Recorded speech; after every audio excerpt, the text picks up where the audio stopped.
பொன்னியின் செல்வன் பாகம் 5 65ஆம் அத்தியாயம்.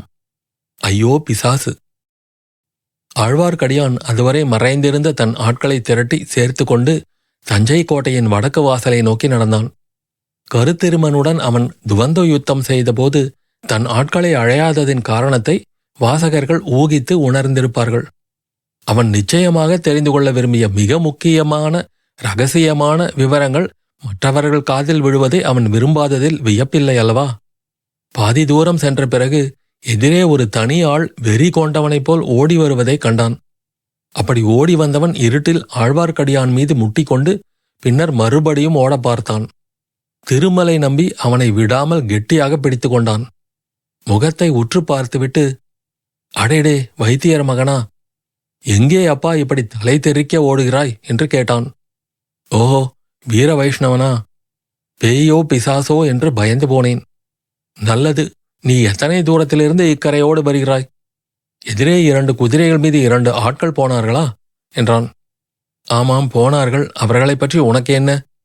எனக்கு என்னவா? நல்ல கேள்வி. அவர்கள் யார் என்று தெரிந்தால் நீ எப்படிப்பட்ட கேள்வி கேட்க மாட்டாய். ஆமாம், அவர்களில் ஒருவனையாவது உனக்கு அடையாளம் தெரியவில்லையா? ஒருவன் மட்டும் எனக்கு தெரிந்த ஆள் மாதிரிதான் தோன்றியது. ஆனால் யார் மாதிரி தோன்றியது? வந்தியத்தேவனைப் போல தோன்றியது. அப்படி இருக்க முடியாது என்று தீர்மானித்து கொண்டேன். அடப்பாவி, அப்படியா தீர்மானித்தாய்? அவன் சாட்சாத் வந்தியத்தேவன்தான். என்னப்பா உளறுகிறாய்? வந்தியத்தேவன் பாதாள சிறையில் அல்லவோ இருக்கிறான். இருந்தான், ஆனால் இப்போது இல்லை. வந்தியத்தேவனும் இன்னொரு பைத்தியக்காரனும் சிறையிலிருந்து தப்பிவிட்டார்கள். என்னை கட்டி போட்டுவிட்டு அவர்கள் ஓடிவிட்டார்கள். அடேடே, நல்ல வேலை செய்தார்கள்.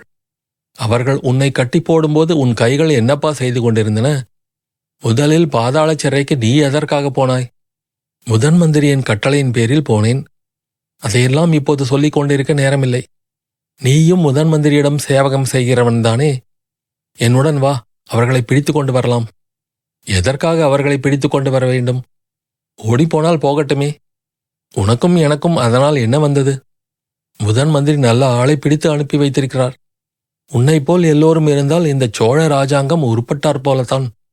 வந்தியத்தேவன் இளவரசர் கரிகாலரை கொன்றதாக குற்றம் சாட்டப்பட்டவன் என்பது உனக்கு தெரியாதா?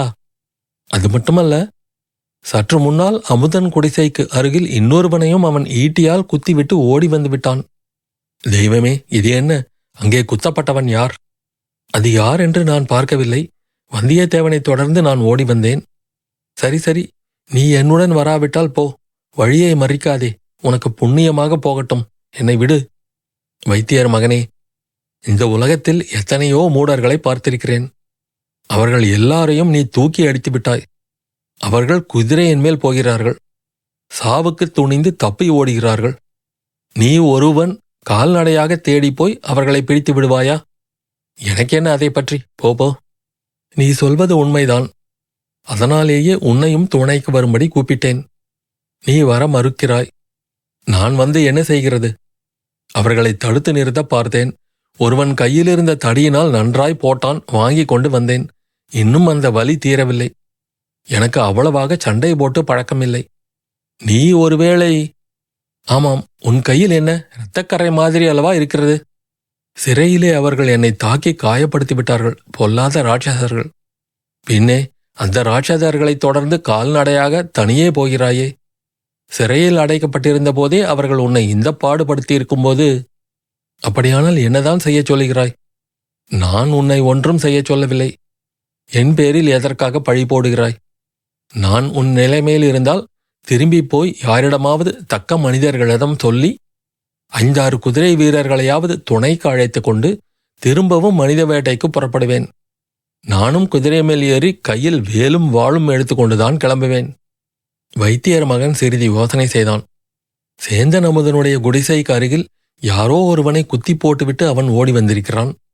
ஒருவேளை ராஜகுலத்தைச் சேர்ந்த மதுராந்தகராயிருக்கக்கூடும் என்ற நினைவு அவனுக்கு கதி கலக்கத்தை உண்டாக்கியது. ஆனால் இந்த வைஷ்ணவன் சொல்வது போல் தனியாக கால்நடையாகச் சொல்வதிலும் பொருள் இல்லை. அப்படி நந்தவன குடிசை அருகில் தன் குத்தீட்டியினால் விழுந்தது மதுராந்தக தேவராக இருக்கும் பட்சத்தில் அந்த குற்றத்தையும் வந்தியத்தேவன் பேரில் போடுவதுதான் நல்லது. ஓர் இளவரசரை கொன்றவன் இன்னொரு இளவரசரையும் கொல்லலாம் அல்லவா? தண்டனை இரண்டுக்கும் ஒன்றுதானே? இதை நினைத்தபோது பினாகபாணி, 2 இளவரசர்களையும் கொன்றவன் வந்தியத்தேவன்தான் என்றே நம்பத் தொடங்கிவிட்டான். வைஷ்ணவனே, நீ சொல்வது என்னமோ சரிதான். நான் உன்னோடு வருகிறேன். நீ எனக்கு உதவி செய்ய வேண்டும். யாராவது தக்க மனிதனிடம் சொல்லி என்னோடு குதிரை வீரர்களை அனுப்பச் சொல்ல வேண்டும். பெரிய மனிதர்களின் சுபாவம் எனக்கு என்னமோ பிடிபடுவதில்லை. அவர்களுடன் எப்படி பழகுவது என்றும் தெரியவில்லை. இதோ பார், நான் சேனாதிபதி கொடும்பாளூர் வேளாரிடமும் முதன் மந்திரி அன்பில் அனிருத்தரிடமும் சொல்லி பார்த்தேன். ஓடிப்போனவர்களை திரும்ப பிடிக்க வேண்டியதை பற்றித்தான். சில வீரர்களை என்னுடன் அனுப்பும்படி வேண்டினேன். 2 பேரும் என்னை முட்டாள், மூடன் என்று திட்ட ஆரம்பித்து விட்டார்கள். அவர்களுடைய நோக்கம் என்னவென்று எனக்கு தெரியவில்லை. நோக்கம் வேறு என்ன? உன்னிடம் அவர்களுக்கு நம்பிக்கை இல்லை. உன்னிடம் இக்காரியத்தை ஒப்புவிக்க அவர்கள் விரும்பவில்லை. சிறைக்குள்ளேயே ஏமாந்து சிறையிலிருந்தவர்கள் தப்பி ஓடும்படி விட்டுவிட்டாய். அவர்களை எங்கே பிடிக்கப் போகிறாய் என்று நினைத்திருப்பார்கள். அவர்களுடைய நினைவை பொய்ப்படுத்த எண்ணித்தான் தனியாகவாவது போகலாம் என்று கிளம்பினேன். எப்படியும் கோடிக்கரையில் அவர்கள் நின்றுதானே ஆக வேண்டும். அங்கே வந்தியத்தேவன் ஒளிந்திருக்கக்கூடிய இடங்களெல்லாம் எனக்கு தெரியும். அங்கே எனக்கு உதவி செய்யக்கூடியவர்களும் இருக்கிறார்கள். அப்படியானால் போ, உன் சாமர்த்தியத்தை பார். இருந்தாலும் குதிரை மேலேறி இன்னும் சிலரையும் அழைத்து கொண்டு போனால் நல்லதுதான். நீ அதற்கு உதவி செய்வாயா? இதற்குள் அவர்கள் இருவரும் வடக்கு கோட்டை பெரிய வாசலை நெருங்கி வந்துவிட்டார்கள். ராஜபாட்டையில் வடக்கே சற்று தூரத்தில் அம்பாரி வைத்த யானைகளும் குதிரைகளும் காலாள் வீரர்களும் கும்பல் கும்பலாக வந்து கொண்டிருந்தது தெரிந்தது. கோட்டை வாசலிலும் ஒரு கும்பல் நின்றது. தீவர்த்திகளின் வெளிச்சத்தில் கொடும்பாளூர் வேளாரும் திருக்கோவலூர் மலையமானும் முதன் மந்திரி அனிருத்தரும் நிற்பது தெளிவாக தெரிந்தது. உனக்கும் எனக்கும் எஜமானர் அதோ கோட்டை வாசலில் நிற்கிறார். அவரிடம் போகலாம், வருகிறாயா? வைத்தியர் மகன் தயங்கினான். நான் ஒரு தடவை கேட்டாகிவிட்டது, பயன்படவில்லை. ஒருவேளை நீ 2 பேர் தப்பி ஓடியதை பார்த்திருக்கிறபடியால் உன் பேச்சை நம்பினாலும் நம்பலாம். ஆனால் என்னை உடன் அனுப்ப சம்மதிப்பாரா என்று சந்தேகிக்கிறேன் என்றான். நீ சொல்வது உண்மைதான்.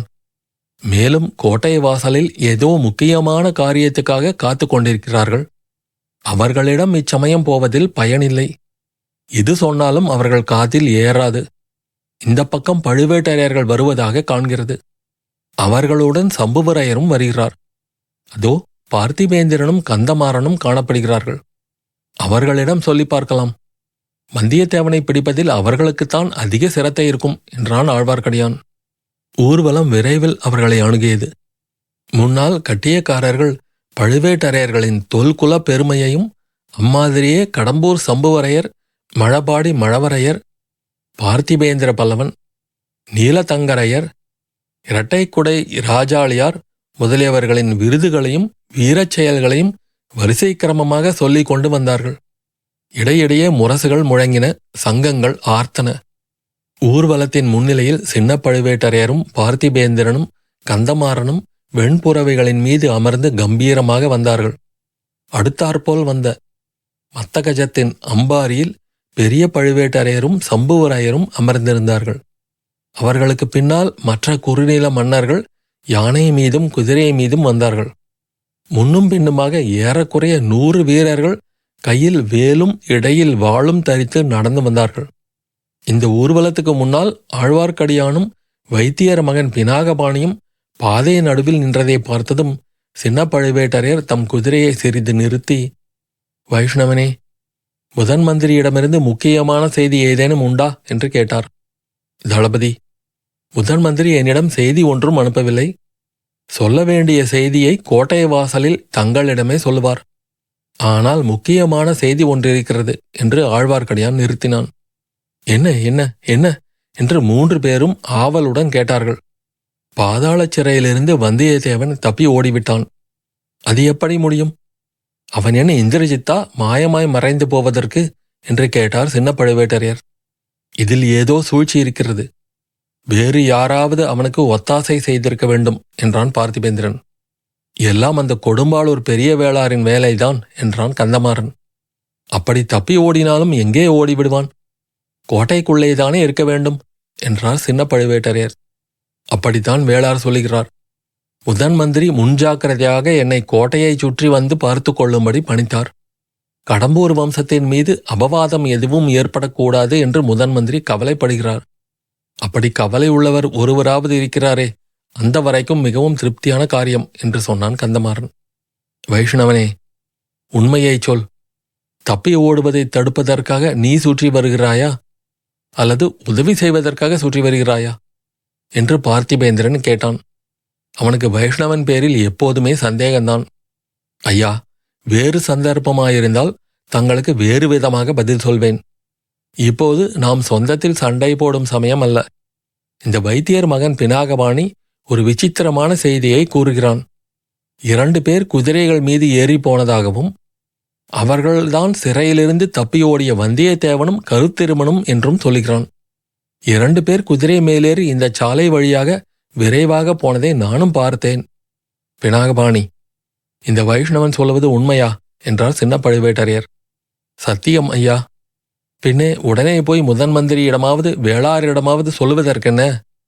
அவர்கள் இருவருக்கும் என் பேரில் அசாத்திய கோபம். எதற்காக? அவர்களை நான் தப்ப விட்டு விட்டேன் என்று. அது எப்படி? பாண்டிய குல கிரீடமும் இரத்தினஹாரமும் இருக்குமிடம் தெரியும் என்று ஒரு பைத்தியக்காரன் பாதாள சிறையில் சொல்லிக் கொண்டிருந்தான் அல்லவா? அவனை அழைத்து வருவதற்காக அனிருத்தர் என்னை அனுப்பினார். அதற்காக போன இடத்தில் 2 பேருமாக சேர்ந்து என்னை பாதாள சிறையிலே கட்டி போட்டுவிட்டு தப்பி ஓடிவிட்டார்கள்.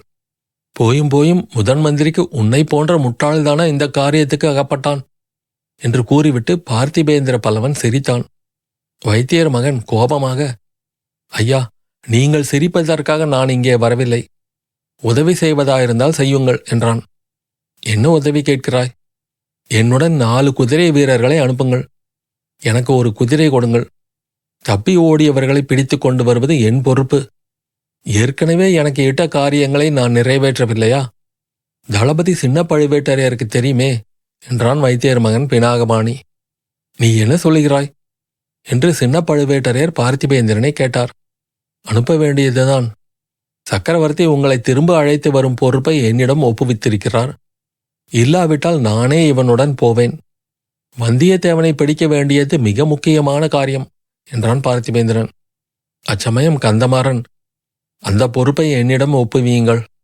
இவனுடன் நானும் போகிறேன். வந்தியத்தேவன் யமலோகத்தின் வாசலுக்கு போயிருந்தாலும் அவனை திரும்ப பிடித்து கொண்டு வருகிறேன் என்றான். சின்ன பழுவேட்டரையரும் அதற்கு சம்மதித்தார். சம்புவரையர் முதலியவர்களுக்கு சமாதானம் சொல்லும் பொறுப்பையும் ஏற்றுக்கொண்டார். உடனே கந்தமாறனும் வைத்தியர் மகனும் மற்றும் வீரர்கள் 4 வடவாற்றின் வடகரையோடு விரைந்து செல்லக்கூடிய குதிரைகள் மீதேறி வாயுவேக மனோவேகமாக சென்றார்கள். மதுராந்தகன் குதிரை ஏற்றத்தில் அவ்வளவு பழக்கப்பட்டவன் அல்ல. கருத்திருமன் பழக்கப்பட்டவன் ஆனபோதிலும் பாதாள சிறையில் நெடுங்காலம் இருந்தவனானபடியால் மிக்க உடற்சோர்வு உற்றிருந்தான். ஆயினும் 2 பேருடைய உள்ளங்களிலும் இப்போது ஒரு புதிய உற்சாகம் பிறந்திருந்தது. உள்ளத்தின் பலத்தினால் தளர்ச்சியை சகித்துக் கொண்டு அவர்கள் பிரயாணம் செய்தார்கள். நள்ளிரவு வரையில் பிரயாணம் செய்த பிறகு இருவரும் நின்றார்கள். அங்கே நதிக்கு குறுக்கே மூங்கில் கழிகளை சேர்த்து கட்டி அமைத்த பாலம் ஒன்று இருந்தது. எப்படியும் தங்களை பின்தொடர்ந்து பிடிக்க ஆட்கள் வருவார்கள் என்று கருத்திருமன் எதிர்பார்த்தான். ஆகையால் அந்த இடத்தில் நதியை கடந்து அக்கறை சேர்ந்து விடுவது நல்லது என்று எண்ணினான். நதியின் தென்கரையோடு சிறிது தூரம் சென்று பின்னர் கோடிக்கரை பாதையில் திரும்பி போகலாம். அங்கே நதியை கடப்பதற்கு இன்னொரு காரணமும் இருந்தது. மதுராந்தகனால் குதிரையை செலுத்தி கொண்டு ஆற்று வெள்ளத்தை கடக்க முடியுமா என்று கருத்திருமன் ஐயமுற்றான். வெள்ளம் அதிகமாயிருந்தால் நிச்சயம் முடியாத காரியம். மதுராந்தகனை பாலத்தின் வழியாக போகச் சொல்லிவிட்டு இவனே 2 குதிரைகளையும் ஒவ்வொன்றாக அக்கறை கொண்டு போய் சேர்த்து விடலாம். இந்த யோசனைகளெல்லாம் மதுராந்தகனுக்கும் சம்மதமாயிருந்தது. நதி வெள்ளத்தில் இறங்குவதற்கு முன்னால் இருவரும் சிறிது சிரம பரிகாரம் செய்து கொள்வதற்காக மரத்தடி வேரில் உட்கார்ந்தார்கள். ஆற்று வெள்ளம் சோ என்ற சத்தத்துடன் ஓடிக்கொண்டிருந்தது. நாலாபுறத்திலிருந்தும் மண்டூகங்களின் குரல்கள் கிளம்பி காதை துளைத்தன. வானத்தில் விரைவாக கலைந்து சென்று கொண்டிருந்த மேகத்திரள்களுக்கு மத்தியில் விண்மீன்கள் எட்டி பார்த்து ஒற்றர் வேலை செய்து கொண்டிருந்தன.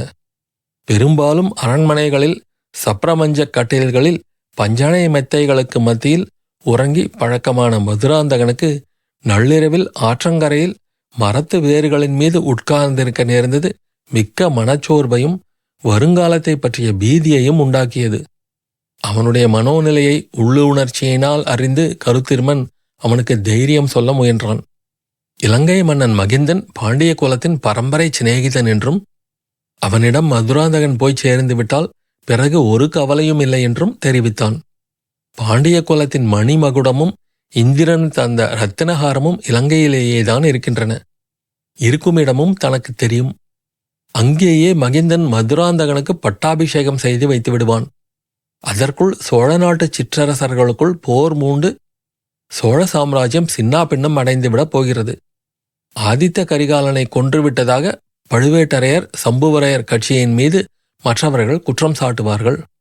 மதுராந்தகன் இப்போது தன்னுடன் வந்துவிட்டபடியால் அவனை கொன்றுவிட்டதாக வேளார் கட்சியின் மீது பழுவேட்டரையர்கள் குற்றம் சுமத்துவார்கள். இந்த படுகொலைகளுக்கு அருள்மொழிவர்மனும் உடந்தையாக இருந்ததாக மக்களிடையே வதந்தி பரவப்போகிறது. ஆகையால் அவனையும் மக்கள் வெறுக்கத் தொடங்குவார்கள். இப்படியெல்லாம் சோழராஜ்யம் குழப்பத்தில் ஆழ்ந்திருக்கும்போது இலங்கை மன்னன் ஒரு பெரிய சைன்யத்தை திரட்டி கொண்டு பாண்டிய நாட்டின் மீது படையெடுத்து வருவான். மதுரையை கைப்பற்றுவான். மதுராந்தகனுக்கு உலகம் அறிய 2ஆம் தடவையாக முடிசூட்டு விழா நடத்தி வைப்பான். மதுராந்தகன் என்ற பெயரையும் மாற்றி சோழ குலாந்தக பெருவழுதி என்ற அபிஷேக பெயரையும் சூட்டுவான். இவ்வாறெல்லாம் கருத்திருமன் சொல்லி வந்தபோது மதுராந்தகனுடைய உள்ளம் விம்மியது. அவனுடைய வாழ்க்கையில் அதுவரை கண்டிராத உற்சாகத்தை அவன் அடைந்தான். போர்க்களங்களில் கேட்கும் வெற்றி முரசுகள் அவன் காதில் ஒலித்தன. பட்டாபிஷேக வைபவங்களுக்குரிய பலவகை இன்னிசை கருவிகள் மற்றொரு பால் முழங்கின. 1000 மக்களின் குரல்கள் பாண்டிய சக்கரவர்த்தி வாழ்க, சோழ குலாந்தக பெருவழுதி வாழ்க என்று கோஷமிட்டன. இப்படி இன்பமயமான கற்பனை உலகத்தில் மதுராந்தகன் சஞ்சரித்துக் கொண்டிருந்த போது அந்த கற்பனை கனவை கலைத்து கொண்டு குதிரைகளின் காலடி சத்தம் கேட்டது. சற்று தூரத்தில் தீவர்த்திகளின் வெளிச்சமும் தெரிந்தது. கருத்திருமன் அவ்வளவு விரைவாக ஆட்கள் தங்களை தொடர்ந்து வரக்கூடும் என்று எதிர்பார்க்கவில்லை. ஆகையால் மிக்க பரபரப்புடன் குதித்தெழுந்து, இளவரசரே, எழுந்திருங்கள், குதிரை மேல் ஏறுங்கள், அவர்கள் வருவதற்கு முன் நதியை கடந்துவிட வேண்டும் என்றான்.